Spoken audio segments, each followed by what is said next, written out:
Alhamdulillahi ala ihsanih wa syukru lahu ala taufiqihi wa amtinani. Asyhadu an la ilaha illallah wahdahu la syarika lahu ta'ziman li sya'nih wa asyhadu anna Muhammadan abduhu wa rasuluhu ad-da'i ila ridwanih. Salawatullahi wa salamuhu wa ala alihi wa ashabihi wa ikhwani. Amma ba'du, ikhwani fillah wa akhwati fid din, keluarga besar Rumah Quran Ummu Khadijah radhiyallahu taala anha. Alhamdulillah, pada kesempatan malam hari ini, malam Selasa atau hari Senin malam, Allah Subhanahu wa taala dengan taufik dan hidayahnya memudahkan kita berkumpul dalam rangka tazkirah, saling mengingatkan satu sama lain. Kata Allah Azza wa Jalla, fadzakir fa inna dzikra tanfa'ul mu'minin. Kata Allah Azza wa Jalla, berilah peringatan karena sungguhnya peringatan itu bermanfaat kepada orang-orang yang beriman. Nah, hari ini insyaallah ta'ala kita akan bahas suatu tema yang kata Imam Al-Hasan Al-Basri adalah perkara yang diyakini semua manusia namun menyerupai keraguan. Ya, kata Hasan Al-Basri rahimahullah, ma ra'aitu min yaqinin ashbaha bisyakki minal maut. Aku tidak melihat ada sesuatu perkara yang diyakini namun menyerupai keraguan-raguan selain daripada kematian. Oleh karenanya semua manusia yakin akan mati.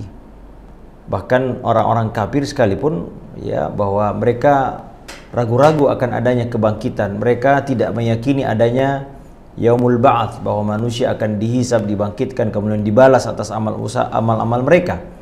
Namun mereka semua sepakat, tidak ada keraguan bahwasanya setiap diri pasti akan mati. Ya, nah, tapi kata Hasan Basri, sedikit di antara manusia yang perbuatannya seolah-olah ia tidak akan mati, menyerupai keraguan, sehingga sikap kita, cara kita bermuamalah, cara kita hidup seolah-olah kita tidak akan mati, dan akhirnya kita tidak siap menyiapkan bekal menuju kepada kematian itu. Padahal kita meyakini sesuatu yang diyakini semua orang, bahkan orang kafir sekalipun, namun keyakinan ini seolah-olah diragukan kedatangannya karena sikap kita menunjukkan bahwasanya kita seolah-olah tidak akan mati, sehingga lalai dan lupa menyiapkan diri, menyiapkan bekal kita menuju kematian itu sendiri. Oleh karenanya, hadirin yang dimuliakan Allah Subhanahu wa taala, Allah Subhanahu wa taala menyebutkan kematian ini dengan kalimat keyakinan. Ya, kata Allah Azza wa Jalla, wa'bud rabbaka hatta ya'tiyakal yaqin. Sembahlah Rabbmu sampai datang kepada kalian al-yaqin, ya. Para ahli tafsir menjelaskan bahwasanya makna al-yaqin adalah al-maut. Di antara penjelasan ahli tafsir, karena ketika kita mati, maka semua perkara-perkara yang kita dengar selama ini nampak benar keyakinannya. Ya, nampak benar, terbukti semua benarnya. Selama ini kita mendengar adanya alam barzah, selama ini kita mendengar adanya malaikat, selama ini kita mendengar adanya surga, neraka, ada akhirat. Perkara-perkara gaib hanya bisa didengar oleh telinga kita. Nah, ketika kita meninggal, kematian datang menjemput kita, maka barulah keyakinan itu muncul bahwasanya ternyata semua yang kita dengar selama ini itu adalah benar adanya. Maka disebut dengan al-yaqin. Nah, hadirin dimuliakan Allah Subhanahu wa taala, kemudian juga Allah taala atau para ulama juga menyebutkan bahwasanya kematian ini adalah al-qiyamatus sughra, ya, kiamat kecil, ada kiamat besar. Ya, ketika wa nufikha fis sur, ketika ditiupkan sangkakala, ya, maka semua akan meninggal, ya. Fasa'iqa man fis samawati wa man fil illa man sya'allah thumma nufiha fihi ukhra fa idzahum qiyamun yanzurun. Ada tiupan yang kedua, inilah kiamat kubra. Tapi ada kiamat kecil, yaitu adalah kematian. Makanya para ulama mengatakan man mata faqad qamat qiyamatuhu, ya, siapa yang meninggal maka sungguh telah tegak baginya hari kiamat. Kenapa? Karena pintu menuju kematian itu pintu menuju ke hari kiamat adalah kematian. Maka orang yang sudah meninggal hari ini, saudara-saudara kita yang sudah ada di alam barzah, mereka sudah menuju akhirat. Perjalanan akhirat mereka sudah mulai. Mereka sudah menuju kepada kehidupan, ya, pintu gerbang menuju kehidupan akhirat. Dan oleh karenanya disebutkan juga di dalam Al-Quran ya bahwasanya kematian ini adalah musibah. Wa asabatkum musibatul maut, kata Allah Azza wa Jalla, maka Allah Ta'ala memberikan kepada kalian musibah berupa kematian. Ya, karena ketika kita meninggal maka disebut musibah karena seorang yang meninggal berpisah, bersedih, berpisah dengan apa yang selama ini dia cintai, apa yang selama ini dia nikmati, kesenangan ya, kenikmatan yang ia rasakan, tiba-tiba ia harus berpisah. Bukankah itu sedih? Dan itu musibah. Ya, jangankan berpisah ya, kita berpisah sementara aja musibah. Ya, kita terpisah karena ada jarak, terpisah karena musibah, mungkin kita kehilangan sesaat ya sesuatu, tapi kita akan bertemu lagi. Tapi itu juga membuat kita merasa sedih. Bagaimana kalau perpisahan itu ya perpisahan yang lama? Ya, maka itu membuat kita sedih. Maka musibah kematian disebut musibah karena faktor diantaranya karena seorang yang meninggal dia berpisah dengan kelezatan, kenikmatan yang ia sudah rasakan. Oleh karenanya dalam hadis yang lain Nabi SAW menyebut kematian dengan hazimul lazzat, ya, hazimul lazzat, jadi penghancur, pemutus kenikmatan. Kata Nabi SAW, aktsiru min dzikri hazimil lazzat, hendaklah kalian memperbanyak menyebut-nyebut atau mengingat-ingat apa yang menghancurkan kenikmatan. Maka orang yang sudah meninggal kenikmatannya sudah dipisahkan, kenikmat dunia maksudnya. Ya, maka hadirin yang dimuliakan Allah Subhanahu wa taala, kemudian juga disebut musibah kata sebagian ulama karena pada saat meninggal ada yang namanya sakaratul maut. Ya, wajaat sakaratul maut bil haqq, akan datang sakaratul maut dengan benar ya. Dan ini sakit luar biasa. Ya, kita akan menderita adanya proses dicabutnya ruh kita dari jasad. Ini adalah sebuah proses yang sangat sakit sekali. Ya, tidak bisa kita bayangkan ya, Nabi SAW menggambarkan dengan sakit yang luar biasa. Ya, dan itu adalah musibah, sakit adalah musibah. Ya, kita ini kalau dapat luka, tergores pisau sakit karena ruhnya masih ada. Ruh itu yang masih, bayangkan kalau orang sudah meninggal, sudah jadi tidak ada ruhnya, dia apa-apain nggak ada rasa sakitnya. Maka ruh itu yang merasakan sakit. Lalu bagaimana kalau ruhnya sendiri yang diambil? Tentu itu kita akan merasakan sakit yang luar biasa. Karenanya ya, itu adalah musibah kematian. Kemudian juga disebutkan musibah karena seorang yang meninggal dia akan menghadapi sesuatu yang asing baginya. Dia akan menghadapi alam yang baru. Dia meninggalkan alam yang sudah dia kenali, alam dunia. Lalu kemudian dia melihat malaikat mencabut nyawanya, lalu dia bingung dibawa kemana saya? Ya, maka itu sesuatu dia melihat malaikat maut, maka dia akan dibawa ke alam dunia yang baru, ya, alam barzah. Maka ini tentu ya menjadi aneh dan asing baginya, dan ini disebut dengan musibah. Oleh karenanya hadirin yang dimuliakan Allah Azza wa Jalla, ya, ini diantara istilah-istilah, ungkapan-ungkapan kematian disebutkan dalam Al-Quran maupun dalam As-Sunnah. Kemudian juga kita dapati ikhwani fillah wa akhwati fiddin, a'azzani Allahu wa iyyakum, bahwasanya Allah Ta'ala menyebutkan bahwasanya semua yang bernyawa pasti akan mati. Kullu nafsin dha'iqatul maut. Ya, beberapa kali ayat Allah Ta'ala menyebut kalimat ini, kullu nafsin dha'iqatul maut. Namun ujung ayatnya berbeda-beda. Kata Allah Azza wa Jalla, kullu nafsin dha'iqatul maut wa innama tuwaffawna ujurakum yaumal qiyamah. Kata Allah, setiap yang bernyawa pasti akan ya menghadapi merasakan kematian, dan kemudian Allah Ta'ala akan menyempurnakan balasanmu di hari kiamat. Bahwasanya kehidupan dunia ini adalah ladang amal. Ya, kemudian setelah kita meninggal maka di sana adalah adanya balasan. Negeri ini disebut dengan negeri al-bala, ya, darul bala, negeri ujian, ujian berupa perintah dan larangan. Adapun negeri akhirat adalah darul jaza, negeri balasan. Ya, maka di sini Allah Ta'ala katakan kullu nafsin, semua ya dha'iqatu akan merasakan kematian. Dan sesudah kematian bukan begitu saja meninggal terus selesai urusan. Ya, tetapi di situ Allah katakan tuwaffawna ujurakum, kalian akan disempurnakan balasan kalian. Di kapan? Di hari kiamat. Adapun balasan bagi orang-orang yang beramal baik, maka tentu dia dibalas dengan kenikmatan surga. Adapun balasan kepada orang-orang yang pendosa, tentu adalah balasannya adalah berupa azab neraka. Kemudian juga di dalam Al-Quran, ya ikhwan, Allah Ta'ala sebutkan juga kullu nafsin dha'iqatul maut thumma ilaina turja'un. Kata Allah, ya, kalian setiap bernyawa pasti akan mati, kemudian kalian kembali kepada kami. Kalian akan kembali kepada kami. Semua akan kembali kepada Allah karena semua milik Allah Azza wa Jalla. Oleh karenanya, hadirin yang dimuliakan Allah Subhanahu wa taala, kita akan kembali kepada Allah Azza wa Jalla. Ini harus pandangan yang harus mendasar bagi seorang mukmin, bahwa dunia ini adalah sementara. Kata Nabi sallallahu alaihi wasallam, Ibnu Umar radhiyallahu anhuma pernah berkata bahwasanya suatu ketika Nabi SAW memegang pundaknya, ya, kemudian Nabi SAW berkata, kun fid dunya ka'annaka gharibun aw abiru sabilin. Kata Nabi, hiduplah engkau di dunia, ada dua, ka'annaka, seolah-olah engkau apa? Gharibun, orang asing. Kemudian yang kedua, aw abiru sabilin, orang yang sedang bersafar, musafir. Ya, maka Ibnu Umar, ya, radhiyallahu taala anhu kemudian mengomentari perkataan ini, beliau mengatakan, fa idza amsayta fala tantaziris sabah. Jika engkau berada di waktu sore, jangan menunda pagi baru mau beramal. Wa idza asbahta, dan apabila engkau berada di pagi hari, fala tantaziril masa, jangan engkau menunggu sore baru mau beramal. Wa khudh min sihhatika limaradika, dan manfaatkanlah waktu sehatmu sampai datangnya waktu sakitmu. Suatu saat nanti kita akan sakit. Ya, wa min hayatika limautika, dan manfaatkanlah waktu hidupmu sebelum datangnya kematianmu.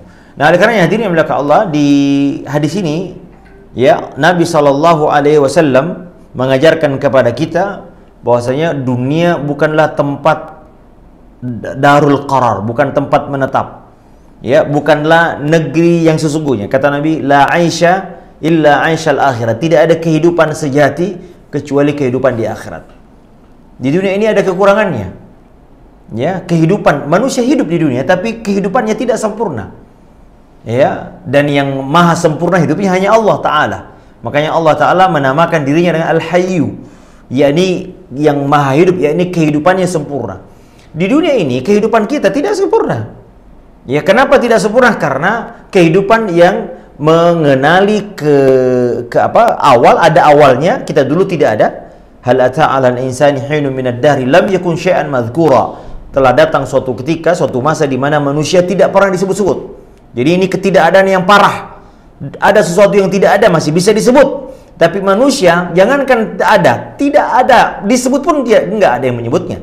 Dan yang kedua, kita juga ada akhirnya, ya, hanya Allah yang bersifat azali, tidak ada awal dan tidak ada akhir, itu abadi. Manusia tidak bisa disebut hidup sempurna. Kenapa? Ada semua akan meninggal. Kullu man 'alaiha fan, semua yang ada di atas bumi ini akan binasa, akan fana, ya. Maka kehidupan yang di dunia ini penuh dengan keterbatasan, kenikmatannya pun juga dibatasi. Ada rasa letih, untuk merasakan kenikmatan butuh perjuangan, butuh pengorbanan. Ya, untuk minum air saja kita harus pencet dispenser, ya. Ini paling minimal. Ya, untuk apalagi mau yang lebih enak daripada air putih, mungkin mau es kelapa, kita harus manjat dulu, butuh usaha, butuh perjuangan. Ya. Adapun di akhirat nanti itulah kehidupan sesungguhnya. Kenapa tidak ada? Allah Ta'ala berikan sedikit kesempurnaan kepada kehidupan di akhirat nanti. Makanya di akhirat tidak ada rasa letih, tidak ada tidur. Di akhirat, di surga tidak ada tidur, tidak ada mengantuk, ya, tidak ada istirahat, bahkan tidak ada buang air. Ya, kita makan tapi tidak buang air, tidak ada, yang ada aja keringat yang keluar, tapi itu pun keringatnya bau misk, ya, bau harum sekali. Ya, maka hadirin yang dimuliakan Allah, dan tidak ada yang maka Allah katakan dalam Al-Quran, innaka lan sesungguhnya kalian akan muda, ya, walan tahrumu, kalian tidak akan tua, wa antasihhu, kalian akan sehat, wala taskamu, kalian tidak akan pernah sakit. Tuh, di dunia kita kadang-kadang sakit, kena air hujan sedikit udah flu. Kehidupan tidak sempurna. Makanya Nabi mengatakan la aisha, tidak ada kehidupan yang sejati kecuali di akhirat nanti. Illa aishal akhirah. Di akhirat kata Allah, kalian akan sehat terus-menerus, bahkan tidak ada pilek, ya, tidak ada sakit kepala, ya, tidak ada upil pun tidak ada, ingus pun tidak ada. Ya, semuanya apa? Karena itu semua ketidaksempurnaan. Ya, makanya hadirin yang dimuliakan Allah Subhanahu wa innaka la taju, kalian tidak akan juga merasa kelaparan. Enggak ada kelaparan. Ya, semua di kehidupan. Nah, oleh karenanya doktrin ini harus kita yakini bahwasanya kehidupan sesungguhnya adanya di sana di akhirat nanti.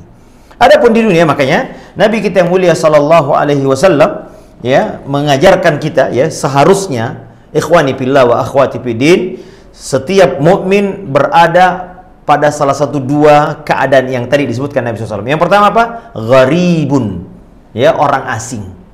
Ya, hidup seperti orang asing seperti kalau kita tinggal di negeri orang lain. Kita mungkin pergi ke luar negeri yang bahasanya beda, adat istiadatnya beda. Ya, mungkin di sana kita ada hajat sebentar, ya ingin melakukan apa, mungkin ada kebutuhan ingin bisnis atau apa, tapi tidak akan lama. Ya. Maka orang yang asing, apa yang dia rasakan? Hatinya tidak bergantung pada tempat itu. Dia senantiasa mengangankan ingin pulang ke negerinya. Ya, dia hanya sementara dia, makanya karena itu dia hatinya senantiasa bergantung ingin kembali. Nah, di mana seorang mukmin hatinya selalu terikat dengan akhirat. Makanya sebagian ulama mengatakan mukmin itu jasadnya berjalan di atas bumi, tapi hatinya terikat dengan akhirat. Kemudian juga seorang mukmin, nah ini yang berkaitan dengan tema kita, namanya orang asing, maka sikap apa yang harus kita rasakan di dunia ini adalah menyiapkan bekal. Ya, bekal. Jadi kalau orang asing itu biasanya mungkin kehabisan bekal, lalu dia menetap sementara, lalu dia bekerja hanya untuk menyiapkan bekal agar apa tujuannya? Agar kembali, tujuan utama adalah kembali kepada negeri yang sesungguhnya itu kampung akhirat kita. Ya, nanti kita bahas ya, tapi ini dulu. Kemudian apa yang kita rasakan lagi kalau kita menjadi orang asing? Tidak pernah mau bersaing dengan penduduk asli dalam hal mengejar dunia.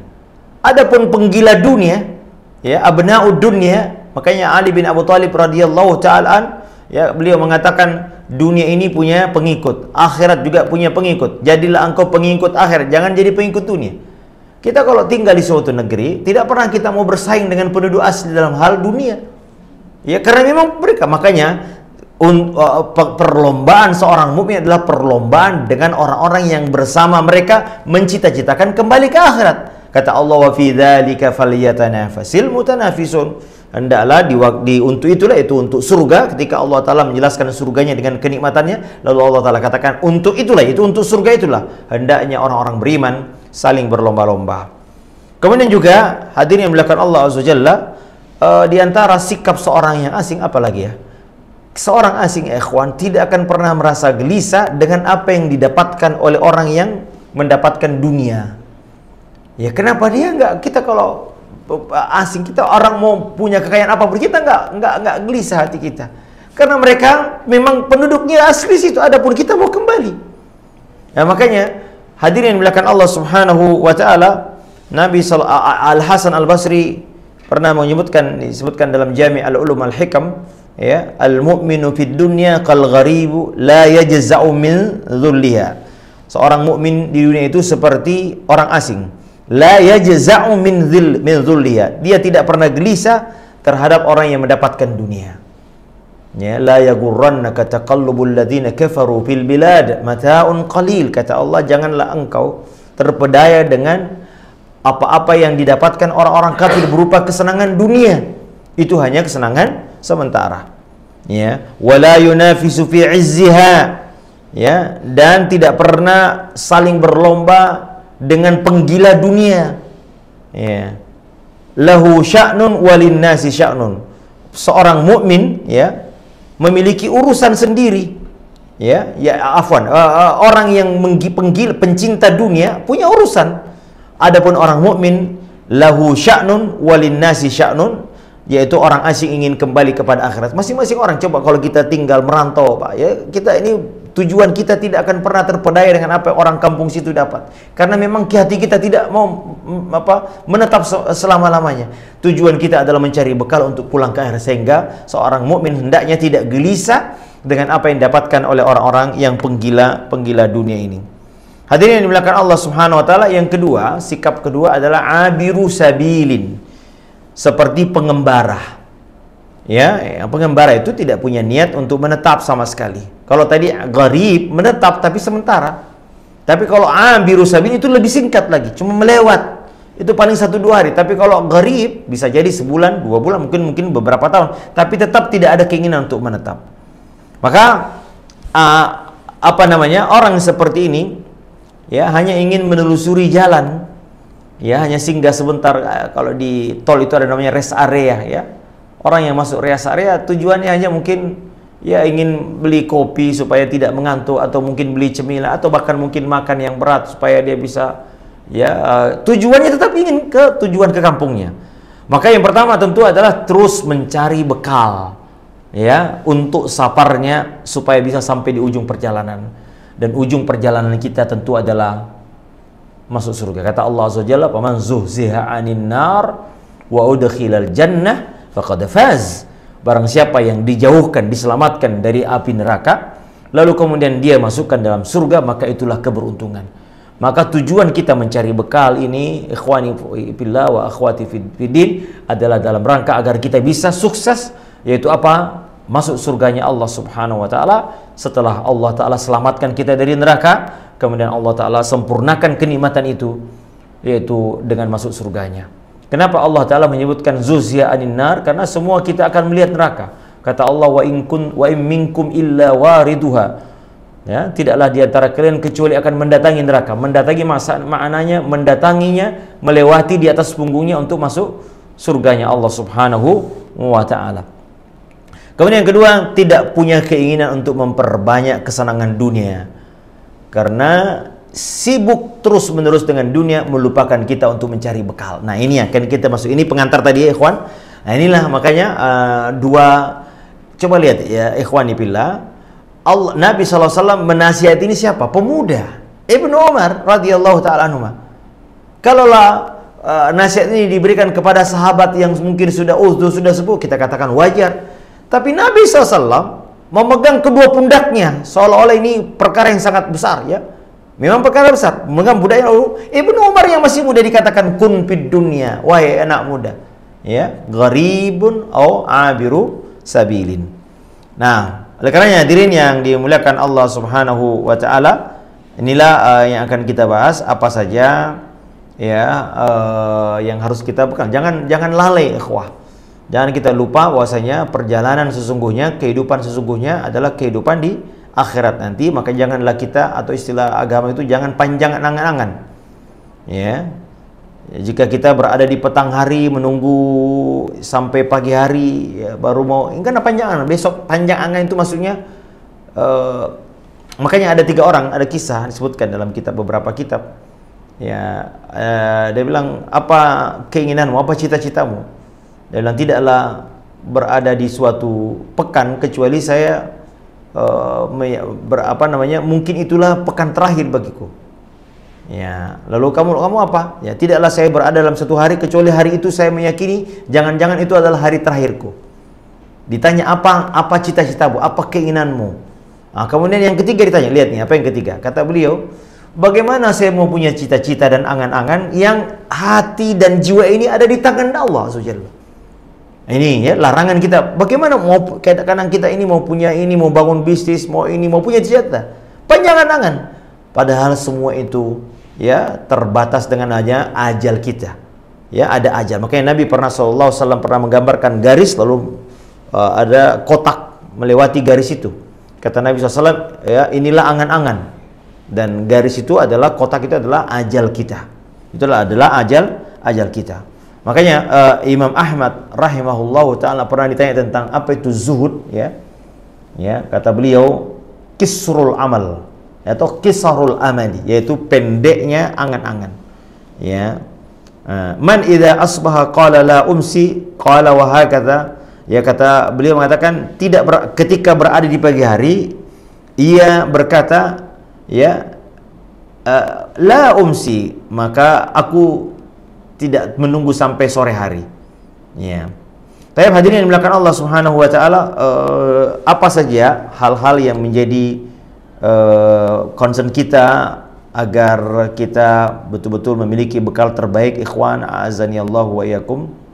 agar kita bisa kembali kepada Allah Subhanahu wa taala dengan beruntung ya. Karena itu Abu Bakar As-Siddiq radhiyallahu taala an yang pernah berkata ya, dan menangis, beliau mengatakan ketika ditanya kenapa beliau menangis, kata beliau min qillatiz zadi wa min bu'dis safari. Kata beliau karena sedikitnya bekal dan panjangnya perjalanan kita menuju akhirat Allah Subhanahu wa taala. Inilah modal terbaik kita. Modal terbaik kita adalah kehidupan di dunia ini ya ikhwan. Ya, oleh karenanya hendaknya kita menyiapkan kematian ini adalah yang suatu harus kita persiapkan. Karena Aisyah radhiyallahu taala anha menyebutkan hadis dari Nabi SAW, kata Nabi, innamal a'malu bil khawatim. Sesungguhnya amalan itu tergantung penutupnya. Ya, karenanya hendaknya kita ya menyiapkan diri menuju kematian ini. Ya, kenapa? Karena kematian ini akan menunjukkan jati diri kita. Ya, kesimpulan akhir dari seluruh perjalanan kita ada pada kondisi saat dicabutnya nyawa kita. Makanya ada di antara salafus saleh ya, ketika sakit keras dan sakit yang ya, sudah sangat luar biasa, maka salah satu putrinya menangis, kalau nggak salah Abdullah bin Idris ya, seorang ulama abad kedua Hijriah. Lalu beliau mengatakan, jangan menangis, la tabki ya bunayya, jangan menangis wahai putriku, ayahmu ini sudah mengkhatamkan Al-Quran 4.000 kali di rumah ini nak. Bayangkan, untuk menghadapi kematian itu mereka sudah mempersiapkan luar biasa. Di dalam riwayat lain ada seorang ulama salaf juga, ketika ditanya, dia ditangisi oleh keluarganya karena mau meninggal, beliau mengatakan, jangan menangis, saya sudah menghabiskan 18.000 Al-Quran, khatam Al-Quran di rumah ini. Ya, mereka mempersiapkan untuk kematian ini.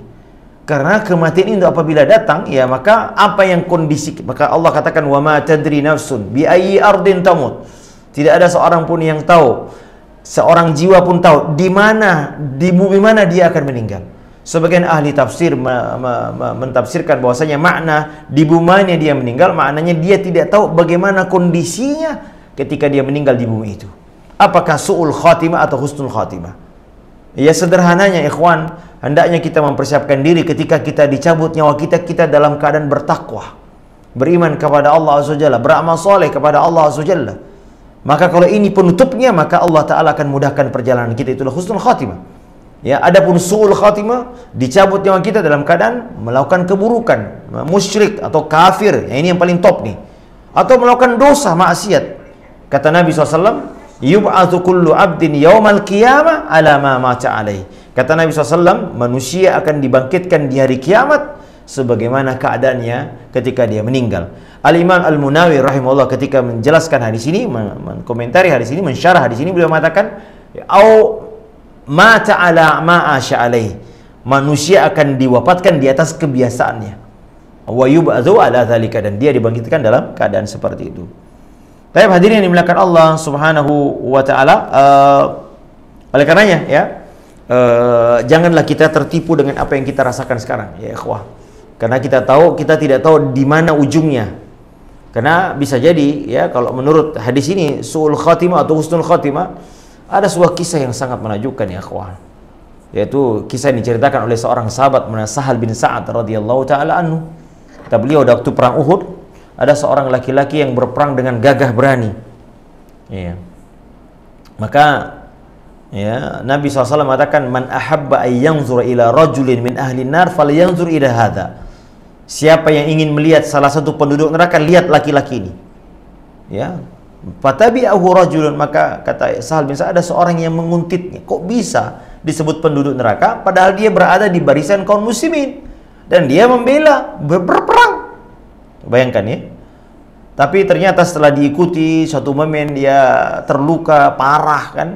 Fasta'jalal maut, ya, disebutkan dia dalam hadis itu dia ingin segera mati karena dia sudah tidak tahan merasakan sakitnya.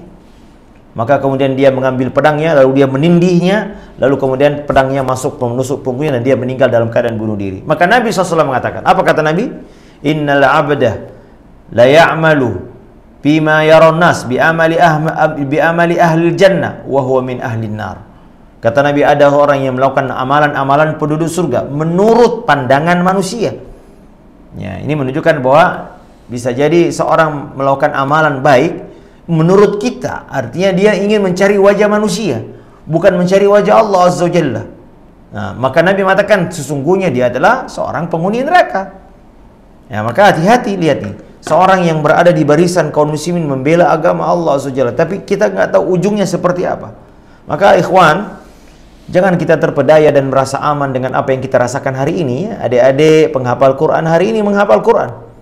Ya, hari ini rajin sholat malam, hari ini rajin puasa Senin dan Kamis. Tapi kita tidak tahu di mana kesudahannya nanti. Lihat, orang yang membela agama bisa terpeleset. Nah, ada satu kisah juga di perang Uhud juga, ikhwah. Ya, ketika Allah Ta'ala ya menegur para sahabat yang diantara mereka terpeleset karena ada keinginan terhadap dunia. Ya, ayatnya panjang, tapi di ujung ayat itu Allah katakan minkum may yuridud dunya wa minkum may yuridul akhirah. Ya, kata Allah Azza wa Jalla, ya apa, walaqad sadaqakumullahu wa'ada idh tuhissunahum biizni, ya, hatta idza fashiltum, ya, ada ayatnya panjang. Kemudian di situ ada ayat, di antara kalian ada yang menginginkan dunia.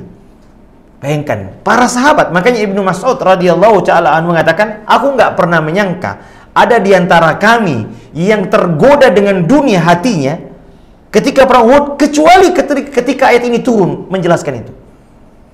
Ini sahabat Nabi radhiyallahu taala anhum yang Allah tazkiyah mereka, tapi bisa terpeleset. Makanya tapi bedanya mereka cepat sadar, cepat bertobat. Makanya Allah katakan walaqad afa ankum, Allah memaafkan kalian. Kalau sekelas sahabat saja ya bisa tergelincir, ya, lalu bagaimana dengan kita? Jangan merasa aman dengan apa yang kita rasakan hari ini, saudara-saudara yang dimuliakan Allah Azza wa Jalla, karena kita tidak tahu ujung kita seperti apa. Ya, setan berusaha, bukankah setan sampai detik terakhir, bahkan pada saat kita mau meninggal, setan itu berusaha sedemikian rupa mengerahkan semua kemampuannya untuk menggelincirkan anak Adam. Ya, makanya persiapkan diri ya menuju kematian ini. Tapi hadirin yang dimuliakan Allah Subhanahu wa taala, tentu ya secara umum kita katakan bahwasanya persiapan yang pertama adalah tentu ini tadi ya, mengingat-ingat kematian. Kita diperintahkan untuk mengingat kematian. Ya, jangan kita, kata Nabi SAW, aktsiru dzikrah, ya, atau aktsiru min dzikri hadhi min ladzat. Ini perintah. Jadi mengingat kematian itu adalah pahala. Kenapa? Karena ada perintah Nabi SAW. Karena ya ikhwani, a'azani Allah wa yakun, mengingat kematian ini ya sungguh di dalamnya terdapat perkara-perkara yang besar. Ya. Di antaranya kata para ulama, kalau nggak salah Imam Ibnu Ad-Daqiq rahimahullah taala menyebutkan di antara faedahnya adalah ta'jilut taubah. Ya, kita akan menyegerakan bertobat. Ini persiapan. Bertobat ini adalah ya ikhwan marhalah pertama orang yang menuju Allah Subhanahu. Perjalanan kita menuju Allah Subhanahu, mahatta atau terminal pertama adalah taubat. Illa man taba wa amana wa amila sholihan fasawfa yulqana ghayya. Dalam surat Maryam disebutkan orang yang akan menyia-nyiakan salat, dia akan masuk neraka. Ghayy, ya, salah satu lembah di neraka. Kecuali yang Allah tetapkan adalah illa man taba, taubat. Maka orang yang mengingat kematian, ya, maka dia segera persiapan pertama adalah bertobat kepada Allah Subhanahu. At-taibu minadz-dzambi kaman la dzambalah, kata Nabi, orang yang bertobat dari dosa seolah-olah sebagaimana ia tidak pernah berdosa lagi. Ya, maka di antara talbis iblis ya ikhwan, a'azzani Allah wa iyyakum, adalah menunda-nunda, taswif, ya, menunda-nunda, belah nanti aja lah, ya. Maka dengan mengingat kematian, yang kematian kita nggak tahu. Kata penyair, tazawwad minat taqwa, ya, berbekallah dengan ketakwaan. Fa innaka la tadri, sesungguhnya kau tidak tahu, idza janna lailu, ketika malam sudah tiba, hal ta'ishu ilal fajar, apakah kau yang akan hidup sampai fajar. Apakah min sahihin, betapa banyak orang yang sehat, ya, mata min ghairi illah, dia mati tanpa ada sebab. Tidak ada. Banyak orang ya ikhwan, dan banyak mengenal saudara-saudara teman sahabat kami, sehat walafiat, jago olahraga, tapi meninggal. Ya. Betapa banyak juga orang yang sakit, bertahun-tahun sakit, sampai sekarang masih bisa hidup.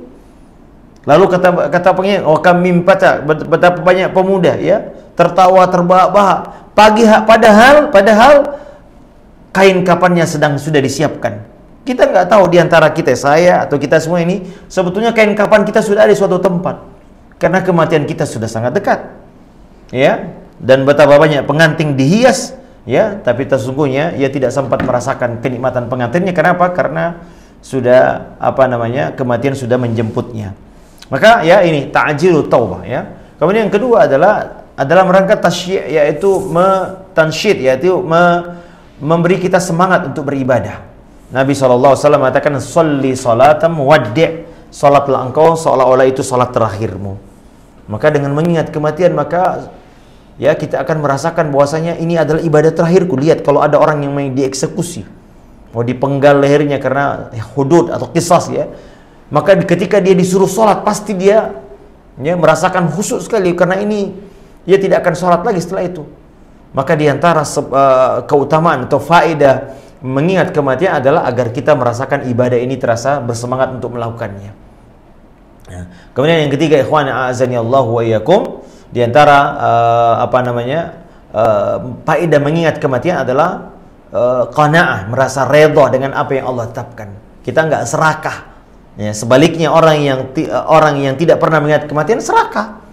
Ya, dia akan terus mengejar dunia, loba, tamak, ya, terhadap apa yang dunia. Padahal kita tahu bahwasanya kematian akan memisahkan kita itu semua. Nah, karenanya ini yang bekal kita yang pertama adalah ikhwan, adalah hendaknya kita betul-betul mengingat, ya, rajin-rajinlah kita mengingat kematian. Karena itu Nabi SAW menyuruh kita berziarah kubur, fazuruha fa innaha tudzakkirukumul akhirah. Kata Nabi, ziarahilah kuburan karena itu akan mengingatkan kalian kepada akhirat. Ya. Kemudian diantara juga persiapan kita, ikhwan, tentu adalah takwa kepada Allah Azza wa Jalla. Ya, kata Nabi SAW, ittaqillaha haitsu ma kunt.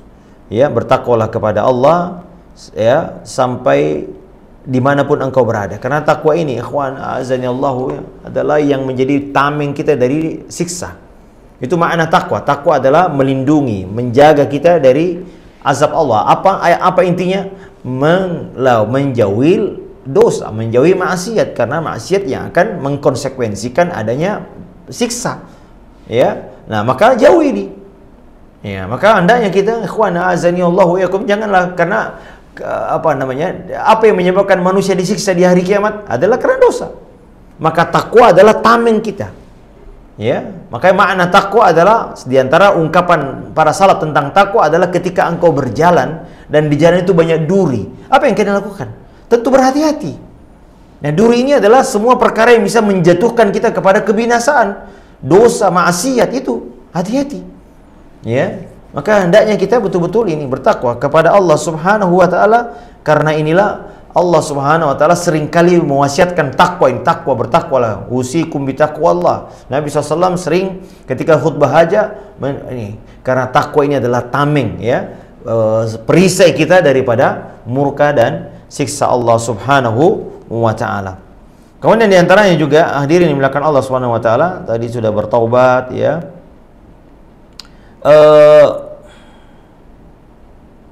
Mengingat kematian sudah, bertakwa sudah, ya, karena kemudian diantaranya, ikhwan a'azani Allah wa iyyakum, hendaknya kita berusaha menjaga amal-amal soleh kita. Ya, karena kita tidak tahu kematian datang pada saat kita futur. Tadi sudah kita sebutkan, ya, kaidah mengatakan al-ibratu bil khawatim. Ya, ukuran itu, standar yang dipakai adalah yang penutupnya. Yang menjadi patokan adalah penutup akhir dari amalan kita, itu yang menjadi patokan. Ya, maka jangan sampai kita futur beramal. Makanya Nabi SAW mengatakan, ahabbul a'mali ilallahi adwamuha wa in qalla. Sebaik-baik amalan di sisi Allah adalah yang sedikit namun ajak. Ya, makanya Al-Imam An-Nawawi rahimahullah menulis suatu bab dalam kitabnya Riyadhus Shalihin, ada bab tentang al-muhafazatu, ya, alal amal, yaitu menjaga amal-amal. Nah, di antara hadis-hadis disebutkan, beliau mengatakan dalam hadis itu disebutkan beberapa hadis bagaimana Nabi SAW menyebutkan tentang pentingnya menjaga amal-amal soleh kita ini supaya ajak, rutin, ya, jangan sampai makanya kalau kita perhatikan, ikhwan, ya, di dalam sehari semalam ini hampir semua ada amal soleh. Ya, mari kita perhatikan sejak bangun tidur, subhanallah, sudah ada doa. Ya, mengusap dulu bekas-bekas tidur, lalu kemudian kita berdoa kepada Allah Azza wa Jalla. Ya, alhamdulillahilladzi ahyana ba'dama amatana wa ilaihin nusyur. Atau doa yang lain, alhamdulillahilladzi afani fi jasadi, ya, wa radda alayya ruhi wa adina li bi dzikrihi. Ya, kemudian kita membaca 2 atau 10 ayat terakhir surah Ali Imran, yaitu. Kemudian kita masuk kamar mandi ada doanya, keluar kamar mandi ada doanya, kemudian kita sholat witir, ya, atau kemudian lanjutkan sholat malam terus sholat witir, kemudian habis itu kita mungkin menunggu subuh, kemudian sholat subuh, kemudian habis itu zikir pagi itu. Habis zikir pagi ada sholat duha, habis sholat duha tidak lama kemudian ada sholat zuhur, kemudian antara zuhur asar ada lagi asar ada zikir petang, terus maghrib isya kita tadarrus, kita beringat Allah, isya sampai subuh, ya, ada sholat witir, ada sholat qiyamul lail.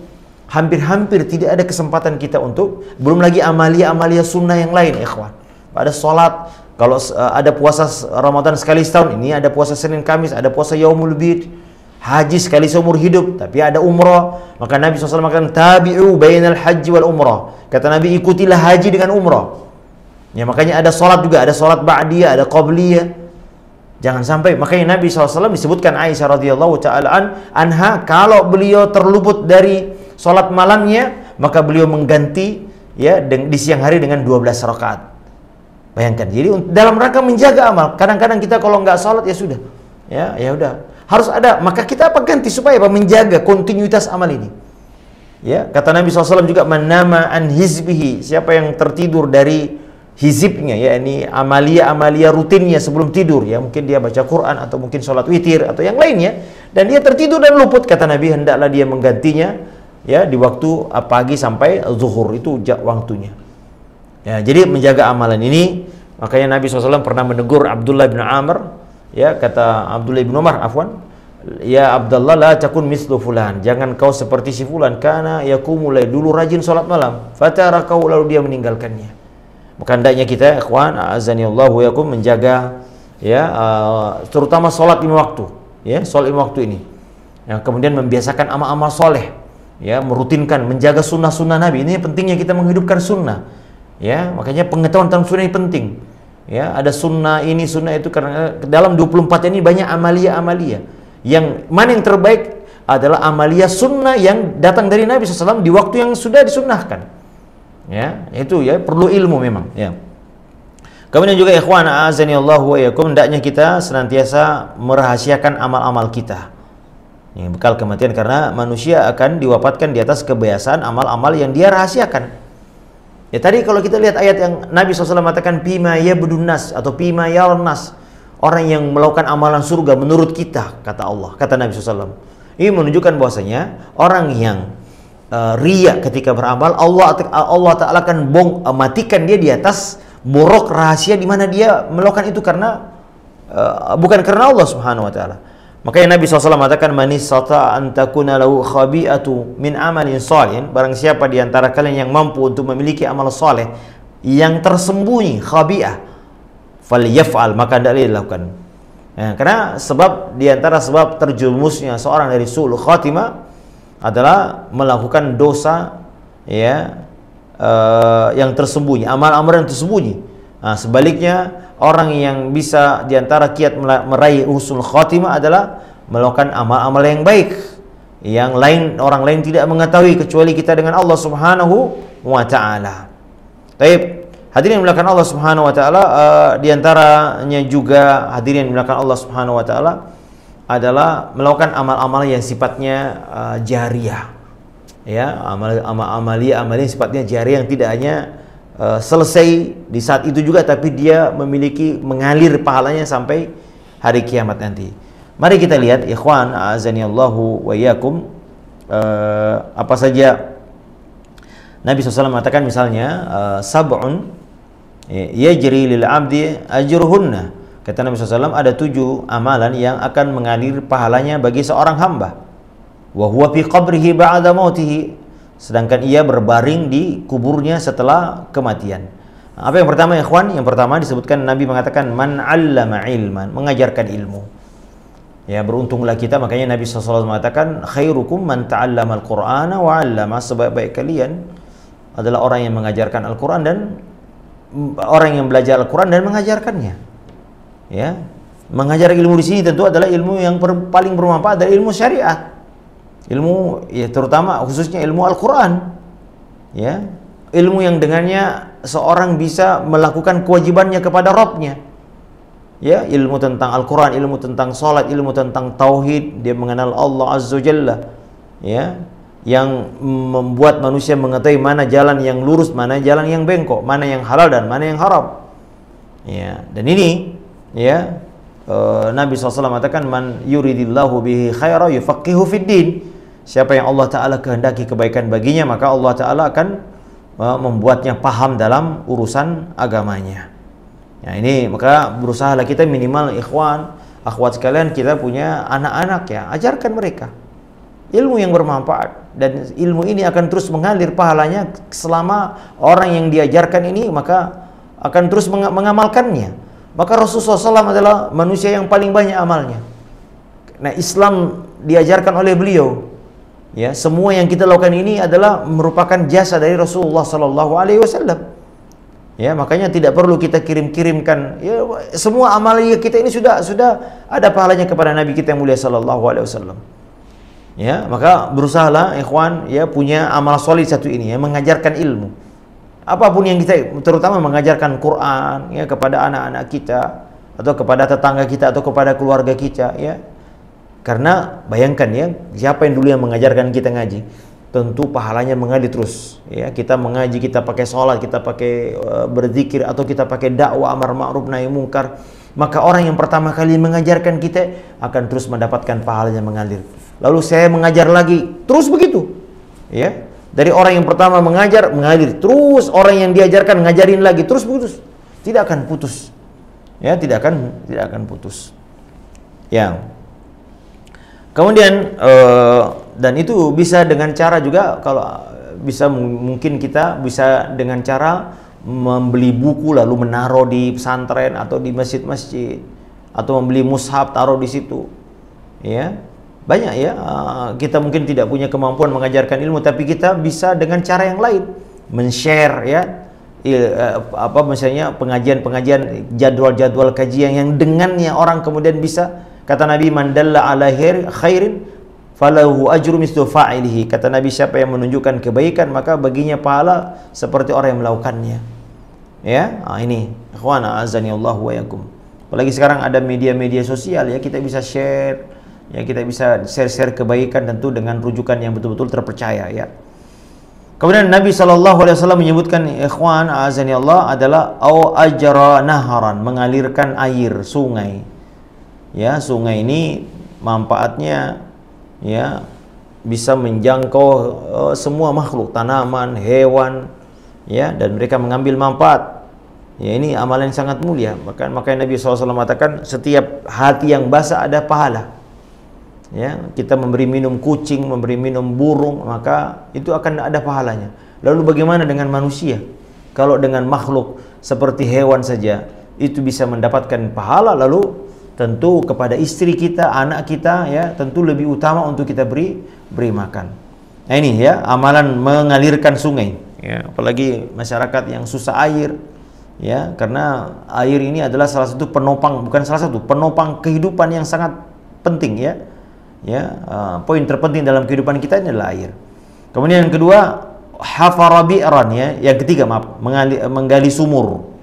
Ini mirip dengan poin kedua tadi. Ya, subhanallah, memberi minum ya. Ya, sebaik-baik hadiah pertolongan adalah memberi minum. Siqayatul ma ya. Makanya Masya Allah ya ikhwan azanillahu wa iyyakum, ada seorang laki-laki yang memberi minum seekor anjing saja itu diampuni dosanya. Disebutkan dalam hadis riwayat Bukhari Muslim ya. Seorang laki-laki di kalangan Bani Israel melihat ada anjing yang menjilat-jilat karena kehausan, lalu dia turun ke sumur ya, lalu dia memberi minum anjing itu ya, lalu Allah Ta'ala pun bersyukur atau berterima kasih kepada dan mengampuni dosanya ya. Maka para sahabat bertanya, ya Rasulullah ya, wa inna lana fil bahaimi la ajra, apakah kita punya pahala pada saat menolong binatang? Kata Nabi SAW ya, fi kulli dzati kabirin ratabatin ajra. Kata Nabi, setiap hati yang basah ada mengalir pahala ya. Taib ya, kalau laki-laki tadi ini mendapat pahala karena memberi minum anjingnya, maka bagaimana dengan yang membuat sumurnya? Subhanallah. Ya, menggalinya, mengalirkannya, subhanallah. Apalagi ketika kami bangun sumur di pesantren ini, ya, subhanallah ya, banyak sekali ya yang ikhwan-ikhwan dan muhsinin-muhsinin yang ingin turut bekerjasama dengan ini. Ya, kami kebetulan punya 2 sumur bor ya waktu itu, masya Allah ya, karena dipakai oleh penghafal Quran, dipakai oleh orang yang membaca Quran, orang yang bertakwa, orang yang pakai sholat, dipakai mandi, subhanallah ya, dipakai minum. Semua ini akan tentu mengalirkan pahala. Kemudian selanjutnya adalah kata Nabi SAW, menanam pohon kurma, ya, ya, gharasa nakhla, ya, pohon ya, itu manfaatnya subhanallah, bukan hanya manusia tentu saja ya, tapi juga ya dipakai oleh burung atau binatang-binatang yang lain dengan seizin Allah Subhanahu wa taala. Ini tentu akan beri manfaat baginya. Jadi Nabi SAW menyuruh kita menanam pohon, khususnya pohon kurma ya, pohon yang banyak manfaatnya. Kemudian yang kelima adalah bana masjidan, bangun masjid. Masjid ini subhanallah dipakai untuk rumah Allah Azza Jalla, dipakai untuk mengangkat, meninggikan nama-nama Allah, nama Allah Azza Jalla, dipakai untuk beribadah kepada Allah Subhanahu wa taala, dipakai untuk melakukan amalan terbaik yaitu salat, baca Al-Qur'an, berzikir ya, berkumpul dengan manfaat-manfaat yang lain. Maka sungguh ini subhanallah, ingat ya, membangun masjid tidak harus selalu membangun sendirian. Karena Nabi SAW mengatakan, membana masjid walau kamahfati kisasin, seperti sangkar burung. Dan tidak mungkin orang sholat di sangkar burung. Tapi kata para ulama ini menunjukkan bahwa sekecil apapun kontribusimu terhadap masjid itu akan mendapatkan pahala di sisi Allah Subhanahu wa taala. Kemudian yang keenam ya, yang keenam adalah ya membagikan mushaf ya. Ya, membagikan mushaf ya, au waratha mushafan. Mushaf ini adalah dibaca ya, di ma'at kami ini ada ma'at tahfiz ikhwan, seperti juga di rumah Quran Ummu Khadijah radhiyallahu taala anha. Itu ada adik kita menghafal Quran, maka orang yang memberinya Quran, menyebarkannya, mewakafkannya, tentu ya mereka mendapatkan pahala, berbagi, bersyirikat dalam pahala dengan orang yang menghafalnya. Kemudian terakhir ikhwan azanillahu wa iyyakum adalah au taraka waladan yastaghfiru lahu ba'da mautihi, atau dia meninggalkan anak yang akan memohonkan ampun baginya setelah kematiannya. Lihat Nabi SAW menyebutkan yastaghfiru lahu, bukan sekedar anak, tapi anak yang bisa memohonkan ampun kepada kita. Dan ini butuh pendidikan ya, butuh effort ya, butuh usaha untuk menjadikan anak-anak kita anak yang soleh, anak yang berbakti kepada kedua orang tuanya, tapi tentu saja mendoakan kebaikan. Makanya Allah katakan wa qur rabbirhamhuma kama rabbayani shaghira. Ini perintah untuk mendoakan orang tua kita. Di situ ada kalimat kama rabbayani, sebagaimana dia. Ini menunjukkan bahwasanya setiap upaya kita mendidik anak, maka akan berbanding didoakannya anak-anak kita. Kenapa orang tua kita doakan? Karena mereka punya usaha mendidik dan mengajarkan dan berkorban untuk kita. Maka ini diantara amal-amalan yang perlu kita lakukan. Hadirin sekalian, bekal-bekal kematian yang dapat kami sampaikan.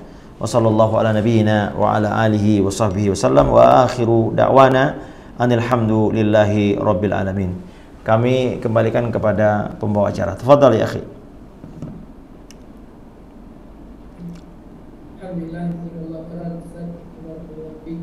semua yang disampaikan pada kita semuanya di luar Zoom, juga ada yang via YouTube, dan kami sampaikan mohon maaf bagi peserta yang di awal-awal belum bisa bergabung karena tadi kuotanya masih di atas 100, dan alhamdulillah sudah di-upgrade bertambah sedikit.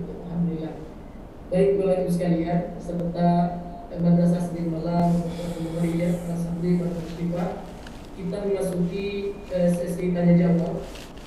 Dipersilahkan pada peserta yang ikut di ruang Zoom pada malam hari ini di Madrasah Sri Malang ini, juga yang di YouTube bisa menyampaikannya di ruang chat YouTube maupun di Zoom.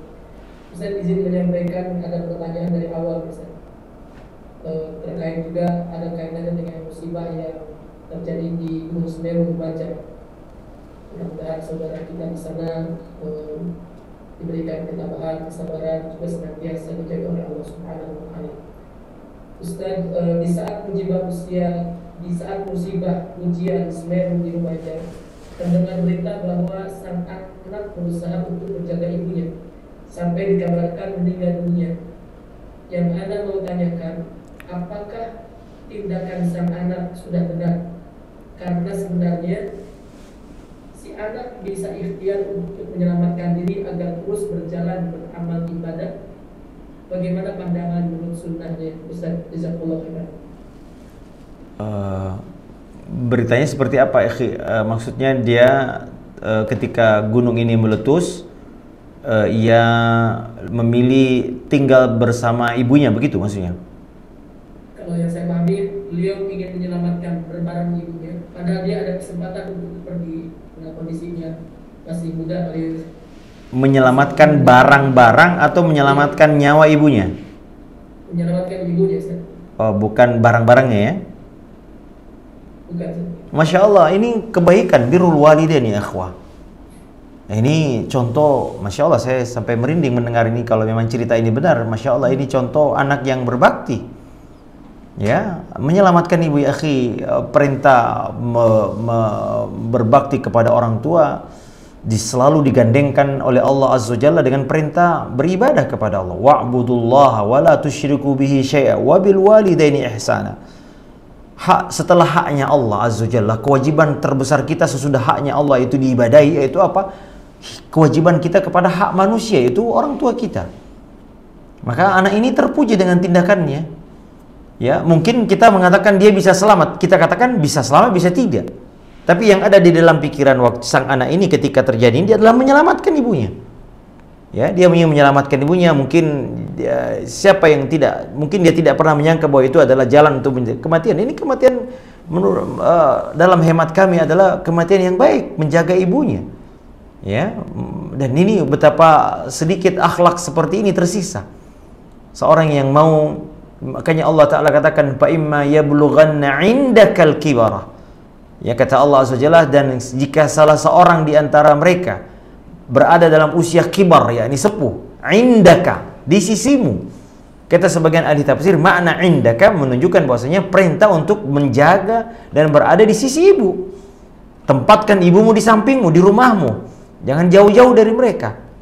Ada seorang laki-laki yang mau berjihad, kata Nabi, ahyun walidak, apakah orang tua masih hidup? Kata Nabi SAW, kata orang ini sudah, kata Nabi, papihima pajahid. Ya, berjihad dengan bersungguh-sungguhlah berbakti, itu jihadmu. Ada laki-laki yang ingin juga berhijrah, tapi membuat menangis orang tuanya. Kata Nabi SAW, kembali kepada orang tua, bikin dia tertawa sebagaimana engkau telah membuatnya menangis. Ada lagi kisah yang lain, mau berjihad, lalu ada orang tua yang harus jihad. Kata Nabi, alzim rijlaiha fasammal jannah. Tetapi kakinya, seolah-olah surga itu di bawah telapak kaki. Maknanya surga itu di bawah kekuasaannya, seolah-olah ya. Artinya kalau engkau ingin masuk surga, maka berbaktilah kepada ibumu, tundukkan hatinya, lembutkan hatimu kepada dia, sehingga surgamu ada di bawah telapak kaki. Sehingga kalau engkau bisa membawa kebaikan kepada orang tuamu, surga itu seolah-olah di bawah kaki, maknanya di bawah kendalinya. Ya, maka perbuatan ini perbuatan yang baik, walaupun saya tidak lihat secara teknis ya, tapi saya hanya mendengar. Ini baru pertama kali saya mendengar kisah ini. Kalaupun benar kita katakan anak ini Masya Allah, lihat banyak nas-nas yang menunjukkan pahala. Ini mau berjihad, tapi Nabi mengatakan enggak, tinggal. Ibu masih hidup, iya. Ya, papihi ma pajahid, berjihadnya, jaga dia. Ya, sungguh mungkin dia akan menyesal kalau ternyata dia memilih meninggalkan, ternyata ibunya meninggal. Saya kira laki-laki siapapun kita akan menyesal seumur hidup ketika kita ada kesempatan untuk menjaga ibu kita. Kita ada kesempatan, makanya Nabi SAW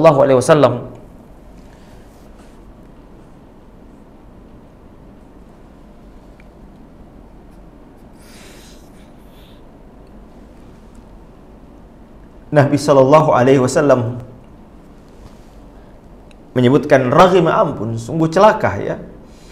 Ya, siapa yang disebut celaka adalah kata Nabi SAW, man adraka abawaihi, orang yang diberi kesempatan bersama salah satu orang tuanya yang sudah sepuh, falam yadkhulul jannah, dan dia tidak masuk surga. Ya, maka Abu Hurairah radhiyallahu ta'ala anhu ketika meninggal ibunya, beliau mengatakan, sungguh telah tertutup pintu surga bagiku. Ya, pintu surga terbaik kata Nabi SAW adalah pintu berbakti kepada kedua orang tua. Naam ya akhi, hadza wallahu ta'ala alam. Baik Ustaz, alhamdulillah ada yang menambahkan ceritanya, ibunya sudah tua renta dan sudah tidak bisa berjalan lagi. Jadi si anak memilih mendekat ibunya dalam menghadapi rencana erupsi ini. Masya Allah. Dan kedua anak dan seorang ibunya ini mudah-mudahan mendapatkan bantuan dari Allah Subhanahu Wa Taala, juga kedua orang tua kita. Baik Ustaz, selanjutnya pertanyaan dari atas nama Ibu Tari. Bismillah, Ustaz mohon izin bertanya, bagaimana agar hati kita tidak futur? Karena saya seringkali mengalami futur. Futur.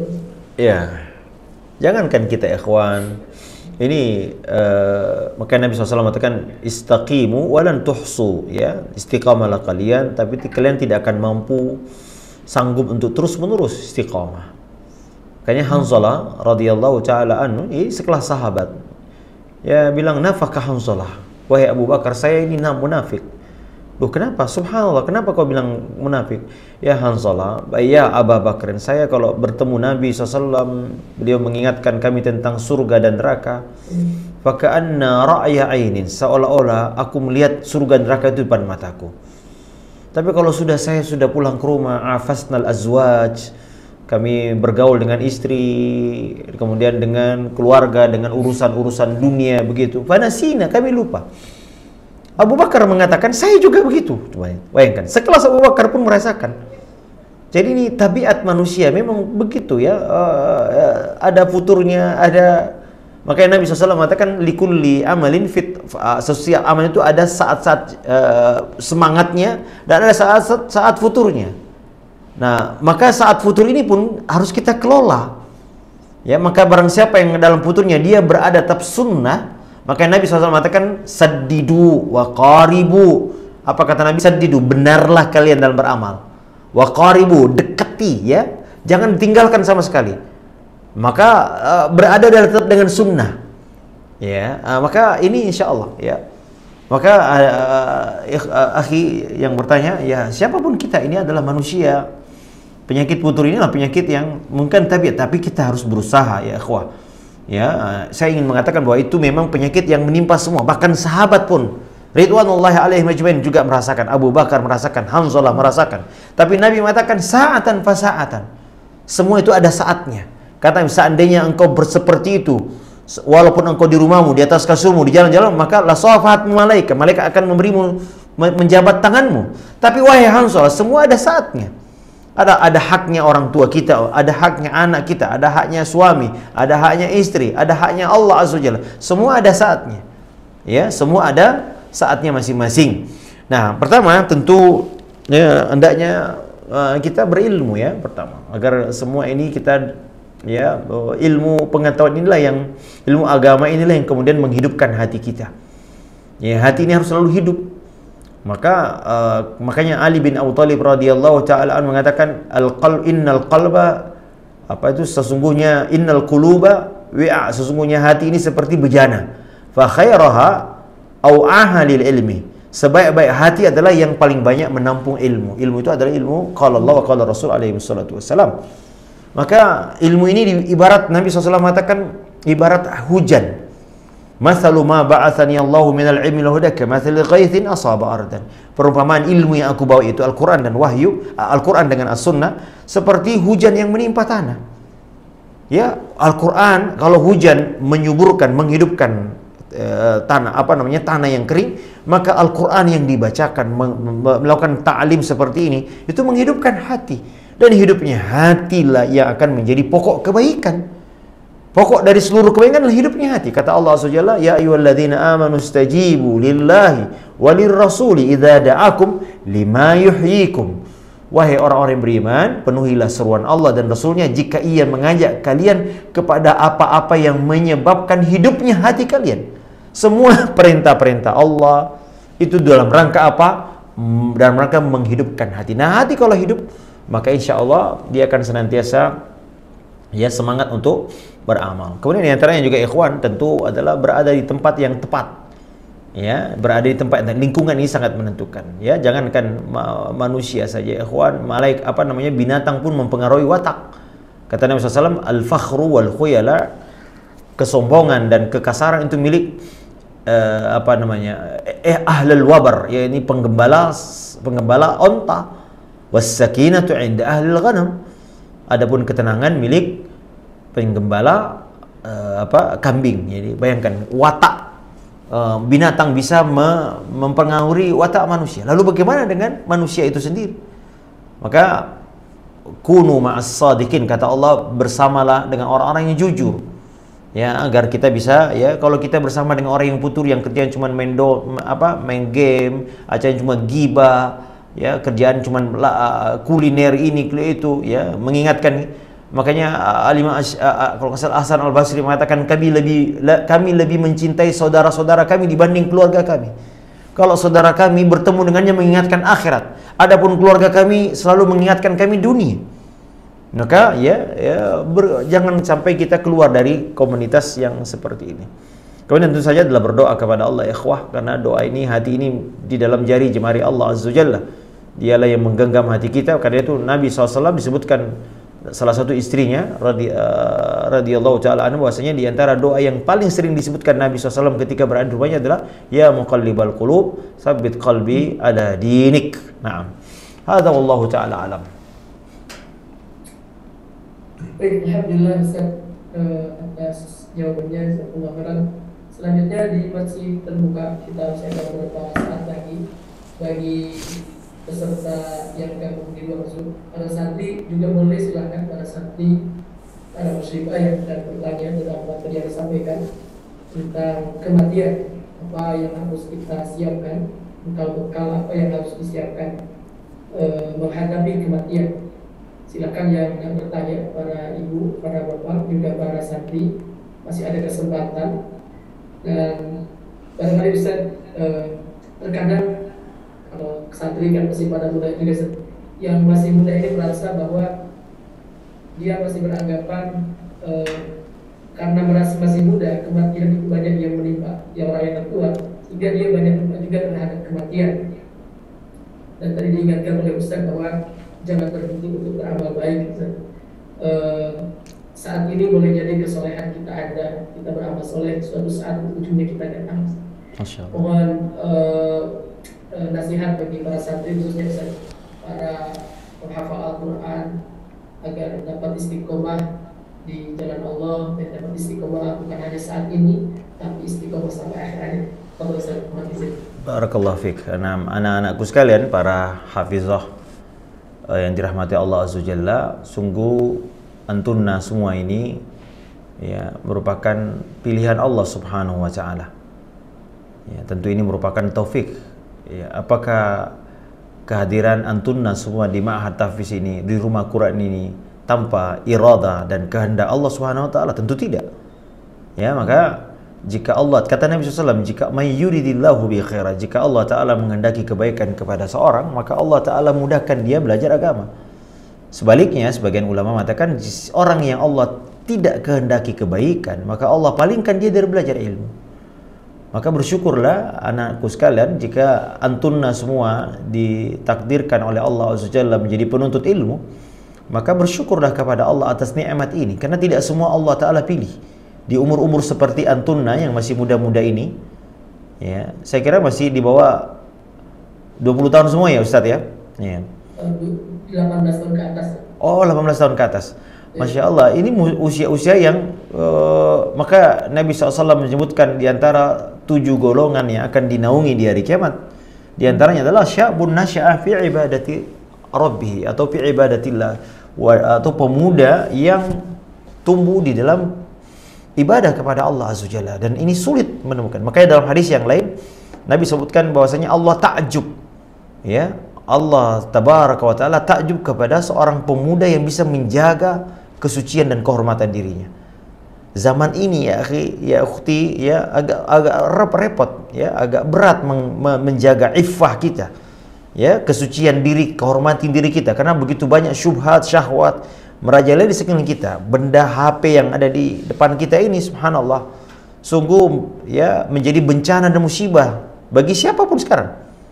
Maka ya hendaklah pertama bersyukur kepada Allah, untungnya semua bisa diberi Allah izin untuk bisa belajar, dan ini adalah kemuliaan. Ya, kata Nabi SAW, inna lillahi ahlina minan nas.